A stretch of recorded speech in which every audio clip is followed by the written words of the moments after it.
Welcome to the Tech 3 sponsored one day.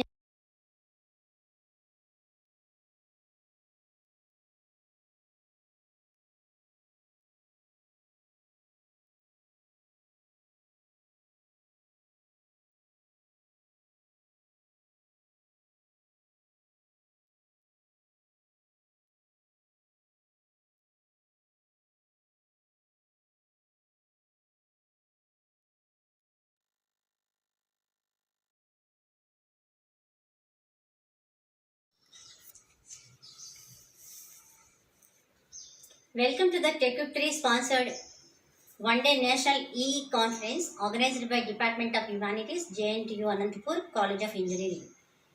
My greetings to the chief patron and the convener, Professor Chitra ma'am, and all the other dignitaries who are associated with this e-conference. This is Dr. Kameshwari presenting a paper. The title of the paper is Impact of Culture in Advertising, a Critical Study. Culture refers to the beliefs, values, behavior, and ways of doing things shared by a group of people. Culture affects everything we do. It impacts every aspect of society.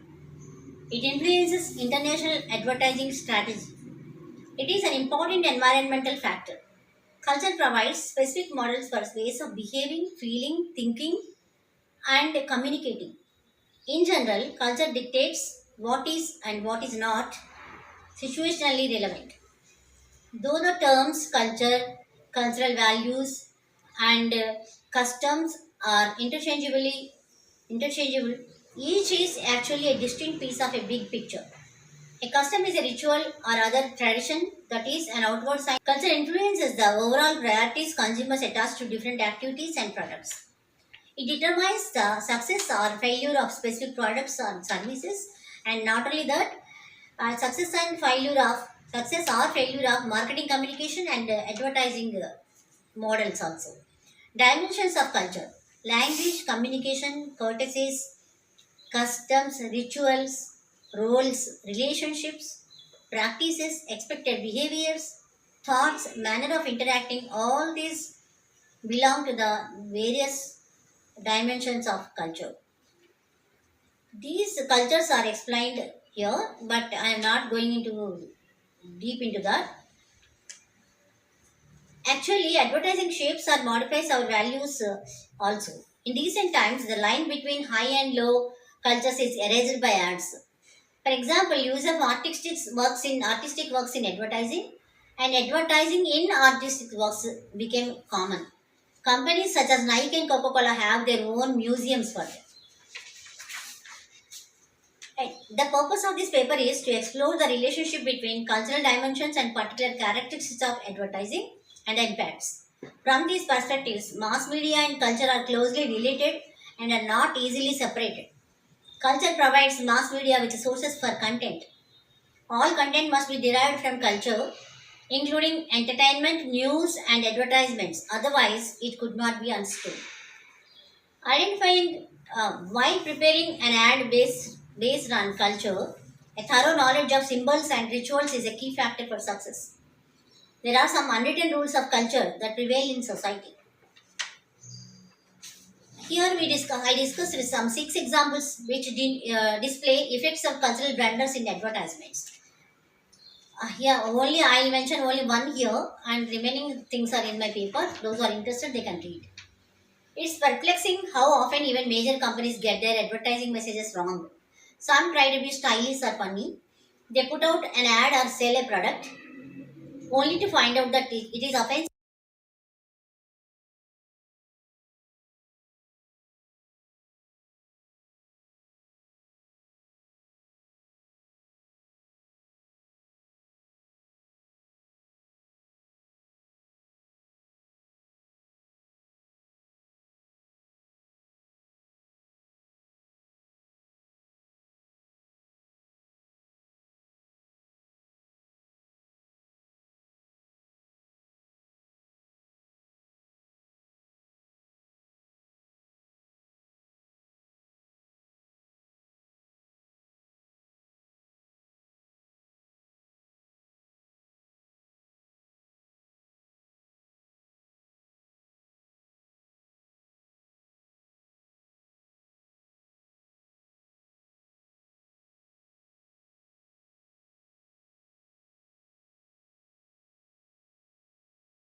Hello, I am Dr. Natasha Saqib, Assistant Professor, Department of Management Studies, University of Kashmir.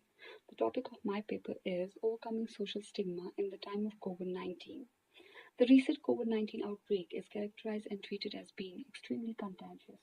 In January 2020, World Health Organization classified the COVID-19 outbreak as pandemic, and we all know pandemics often lead to social stigma. Keegan et al. Contend that diseases are more likely to be stigmatized under four unique circumstances. First, when the cause of the disease is considered to be the fault of the infected individual. Second, when the disease is considered to be terminal and degenerative. Third, when the disease is considered to be contagious and detrimental to others. And finally, when the disease is physically apparent. When these observations are applied to communal behavior, disease-related stigma is rationalized to maintain the health and strength of the community. According to most of the authors, stigma is increasingly recognized to have a major impact on public health interventions. Occasionally, this impact is positive, but usually stigma and fear of discrimination leads to delay in presentation to the health services, prolonged risk of transmission, poor treatment adherence, and increased risk of disability and drug resistance. And same is the case with COVID-19. It is also leading to a new wave of social stigma. So this paper aims to provide COVID-19 stigma reduction strategies.